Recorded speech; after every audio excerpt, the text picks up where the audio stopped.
नमस्कार. जय महाराष्ट्र. तर आपला आजचा जो व्हिडिओ आहे खूप महत्त्वाच्या मुद्द्यावर आहे. आपल्या जानेवारीच्या हप्त्यासंदर्भात अजून कुठलीही अपडेट आलेली नाही. ह्याच्यामध्ये तुमच्या मला बऱ्याच कमेंट आलेल्या आहेत, काही ताई जानेवारीचा हप्ता कधी वितरण होणार आहे, कधी वितरण होणार आहे. पण आत्ता या क्षणाला जेव्हा मी हा व्हिडिओ शूट केलाय त्यावेळेस तर कुठलीही अपडेट आलेली नाही. आता पाहूया, आज आहे सोमवार, तर आज काही अपडेट येते का किंवा मग उद्या येते का? कारण हे बघा काय झाले ना, आता बऱ्याच महिलांची ई-के-वाय-सी जी दुरुस्ती होती ना, ते सध्या चालू आहे दुरुस्तीचं काम. त्याच्यामध्ये जे नोव्हेंबर डिसेंबरचे जे हप्ते होते ना, त्या संदर्भातही आता बघूया पुढे काय काय अपडेट येते. जोपर्यंत अपडेट येत नाही तोपर्यंत आपण ह्या मुद्द्यावर बोलू शकत नाही. माझा आत्ताचा जो मुद्दा आहे तो खूप महत्वाचा आहे, मी त्याच्यावर जास्त बोलणार आहे. आता ह्याच्यामध्ये आपण दुसरा जो मुद्दा घेणार आहोत तो असा आहे की तुमची ई-के-वाय-सी जर झाली नसेल, बघा मी काय सांगणार आहे, खूप महत्वाच्या विषयावर मी आज बोलणार आहे. त्यामुळे लक्षपूर्वक ऐका आणि मी जे सांगते त्या पद्धतीने प्रक्रिया आपल्याला करायची आहे. मी माझे अंतर्गत प्रयत्न चालू ठेवलेले आहेत. आता ह्याच्यामध्ये मला तुमच्याही मदतीची गरज लागणार आहे. थांबा, व्हिडिओ शेवटपर्यंत पहा आणि वितरण आहे. आत्ता हे बघा, मी तुम्हाला जे सांगणार आहे तो खूप महत्वाचा मुद्दा आहे. ज्या महिलांची ई-के-वाय-सी झालेलीच नाही, लक्षात घ्या, ज्या महिलांची ई-के-वाय-सी अजूनही एकदाही तुमची ई-के-वाय-सी झालेली नाही, अशा महिलांनी तुमच्या जिल्ह्यातील महिला व बाल कल्याण विभाग या ठिकाणी जायचं आहे. आता हे कुठं आहे तुम्हाला माहिती आहे ना, तुमच्या जिल्हाधिकारी कार्यालयामध्ये असतं. जर जिल्हाधिकारी कार्यालयामध्ये नसेल तर तुम्ही ती माहिती घ्या कुठे आहे, तिथे जाऊन तुम्ही तक्रार करायची आहे. पण तक्रार कुठे करायची? फक्त महिला व बाल कल्याण विभागालाच तक्रार करायची, लेखी तक्रार करायची आहे.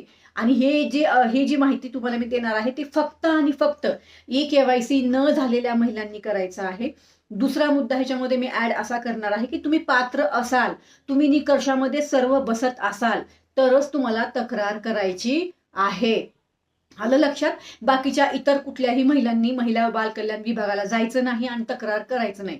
आता ह्याच्यामध्ये तुम्ही मला म्हणाल, ताई नोव्हेंबर डिसेंबरचा हप्ता आला नाही, आम्ही पण जायचं का? नाही, तुम्ही जायचं नाही. जोपर्यंत जानेवारीचं वितरण होणार नाही ना तोपर्यंत आपण काही सांगू शकत नाहीये की कोणाला हप्ता येईल कोणाला नाही. कारण तिकडनं जी प्रक्रिया होते त्याच्यावर आपलं पुढचं काम चालू असतं, बरोबर? तर जेव्हा तुम्हाला हप्ता वितरण होईल जानेवारीचं त्यावेळेस मी तुम्हाला सांगणार आहे.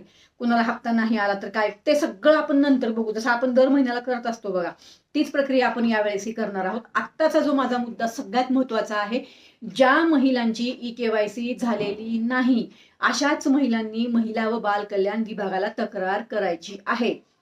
तक्रार कशी करणार तक्रार?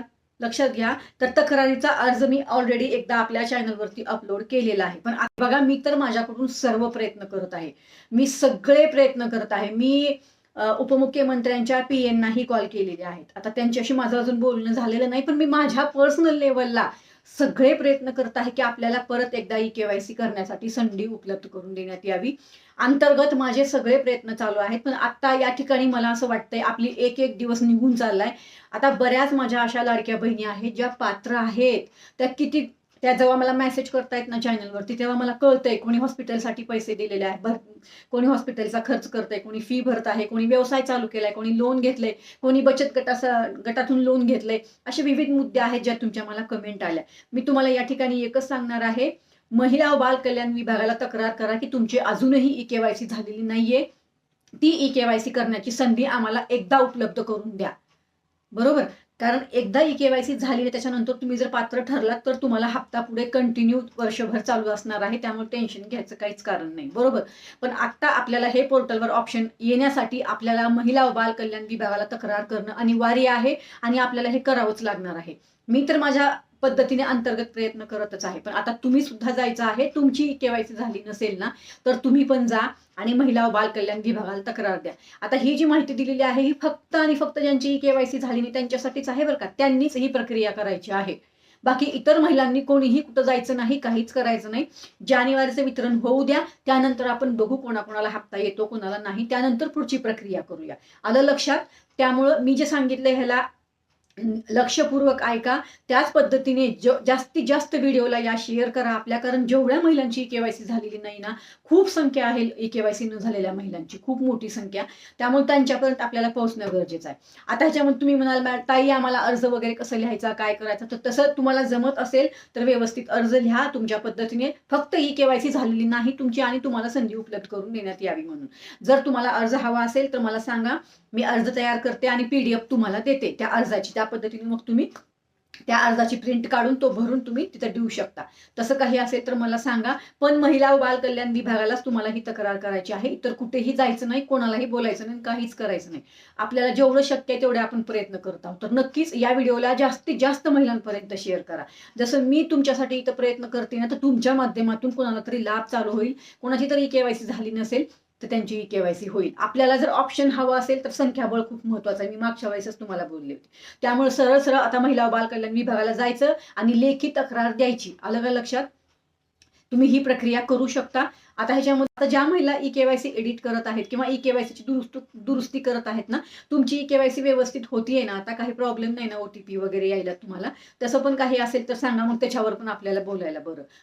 केवायसी होणं खूप गरजेचं आहे. लक्षात ठेवा, केवायसी जर नाही झाली ना, तर तुम्ही कायमच्या बाद होणार आहात योजनेमधून. लक्षात ठेवा, पात्र असाल तरी हप्ता मिळणार नाहीये, हे लक्षात ठेवा. त्यामुळं आपल्याला हे करणं गरजेचं आहे, म्हणून हे करा. ह्याच्यामध्ये कुठेही तुम्हाला काही समजलं नसेल मला कमेंट करा. परत तुमच्याच प्रश्नांच्या उत्तरांवर मी व्हिडिओ शेअर करणार आहे. चला तर मग परत भेटू. धन्यवाद. जय हिंद, जय महाराष्ट्र.